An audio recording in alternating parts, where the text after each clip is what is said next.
Oi, pessoal, então agora nós vamos comentar sobre os sofistas e eu gostaria de explicar para vocês como foi que eles introduziram uma ideia de nomos, certo? Essa ideia de nomos não existia antes dos sofistas. Era muito forte a ideia de physis que tinha sido introduzida pelos pré-socráticos, que dá origem à nossa palavra física, e que tem a ver com a crença de que existem leis que controlam toda a natureza. Existem as leis da natureza que devem ser investigadas, descobertas, compreendidas. Essas leis seriam prontas, dadas, o ser humano não poderia alterar, apenas investigar, apenas descobrir, estudar as leis da física da natureza. Já os sofistas introduziram a ideia de nomos. E nomos é diferente porque eles defendem, então, a ideia de que o nomos é a sociedade humana e as leis humanas, e que não são criadas nem pelos deuses, nem pela natureza. Como criações humanas, essas leis humanas não são fixas, elas são criadas pelo próprio ser humano, né? E elas podem ser alteradas. Então, como surgem as leis humanas? Surgem após enfrentamentos, né? Após muito debate, após a persuasão, convencimento, consenso, e geralmente a ideia de uma maioria sobre uma minoria numa época, né? Grupo e lugar.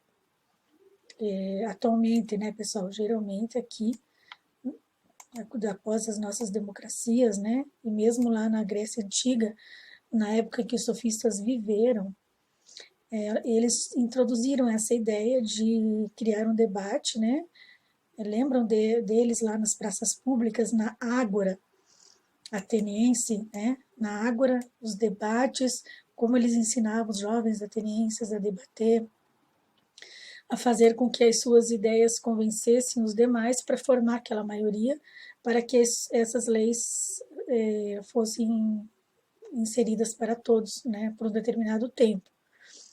Então, a ideia dos sofistas era essa, que as leis sociais podem ser criadas, alteradas, né? Não existe um padrão, uma lei universal a ser seguida pelo mundo todo, para todos sempre, e que cada sociedade, em cada época, pode alterar e criar suas leis e ir adaptando conforme a necessidade e a vontade dos grupos e das sociedades, né? Então, os sofistas, eles introduziram essa ideia, que é a ideia de nomos, né? Quando havia já, antes deles, os pré-socráticos haviam introduzido a ideia da physis, né? A ideia da importância de conhecer e descobrir as leis da natureza.